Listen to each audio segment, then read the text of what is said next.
ನೀವು ನೋಡ್ತಾ ಇದ್ದೀರಾ ಕನಕ ಟಿವಿ ಕನ್ನಡ, ಸುದ್ದಿ ನಿಮ್ಮದು, ಧ್ವನಿ ನಮ್ಮದು. ಕನಕ ಟಿವಿ ಬಿಗ್ ಬ್ರೇಕಿಂಗ್. ಹೊಸ ವರ್ಷ ಆಚರಣೆ ಕುರಿತು ಪೊಲೀಸ್ ಇಲಾಖೆ ಕಾನೂನು ಸುವ್ಯವಸ್ಥೆಗೆ ಧಕ್ಕೆ ನಡೆಯಬಾರದೆಂದು ಕಟ್ಟುನಿಟ್ಟಿನ ಪ್ರಕಟಣೆ ತಿಳಿಸಿದರು. ಬಾಗಲಕೋಟೆ ಜಿಲ್ಲೆ ಬದಾಮಿ ತಾಲೂಕು ಪಟ್ಟಣದ ಹೊರಪೇಟೆ ನಗರದ ದುರ್ಗಾದೇವಿ ಗುಡಿ ಹತ್ತಿರ ಹಾಕಿರುವ ಬ್ಯಾನರ್ ಚಿತ್ರಕ್ಕೆ ಕಿಡಿಗೇಡಿಗಳು ಬದಾಮಿ ಮತಕ್ಷೇತ್ರದ ಶಾಸಕರ ಹುಟ್ಟುಹಬ್ಬಕ್ಕೆ ಹಾಕಿದ ಭಾವಚಿತ್ರಕ್ಕೆ ಭೀಮಸೇನ್ ಬಿ ಚಿಮ್ಮನಕಟ್ಟಿ ಅವರ ಭಾವಚಿತ್ರಕ್ಕೆ ಹೊಸ ವರ್ಷ ಆಚರಣೆ ಕುರಿತು ಸುಣ್ಣದಿಂದ ರಸ್ತೆಯಲ್ಲಿ ಬರೆದು ಅದೇ ಸುಣ್ಣದಿಂದ ಶಾಸಕರ ಭಾವಚಿತ್ರಕ್ಕೆ ಸುಣ್ಣ ಎಸೆದು ಅವಮಾನ ಮಾಡಿದ ಘಟನೆ ನಡೆದಿದೆ.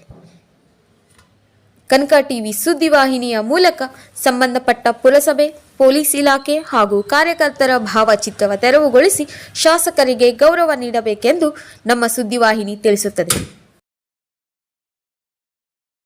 ಬಾದಾಮಿ ಪೊಲೀಸ್ ಠಾಣೆ ವತಿಯಿಂದ ಸಾರ್ವಜನಿಕರಲ್ಲಿ ಪ್ರಕಟಣೆ. ಬಾದಾಮಿ ಪೊಲೀಸ್ ಠಾಣೆ ವತಿಯಿಂದ ಸಾರ್ವಜನಿಕರಿಗೆ ಸೂಚಿಸುವುದೇನೆಂದರೆ, ಹೊಸ ವರ್ಷದ ಆಚರಣೆ ಹಿನ್ನೆಲೆಯಲ್ಲಿ ಸಾರ್ವಜನಿಕರು ವಾಹನ ಚಲಾಯಿಸಬಾರದು. ಹೊಸ ವರ್ಷ ಆಚರಣೆ ನೆಪದಲ್ಲಿ ಕುಡಿಯುವವನಲ್ಲಿ ವಾಹನ ಚಲಾಯಿಸಿ ತಮ್ಮ ಅಮೂಲ್ಯವಾದ ಜೀವನವನ್ನು ಹಾಳು ಮಾಡಿಕೊಳ್ಳಬಾರದು. ಹೊಸ ವರ್ಷದಲ್ಲಿ ತಮ್ಮ ಜೀವನದಲ್ಲಿ ಹರುಷ.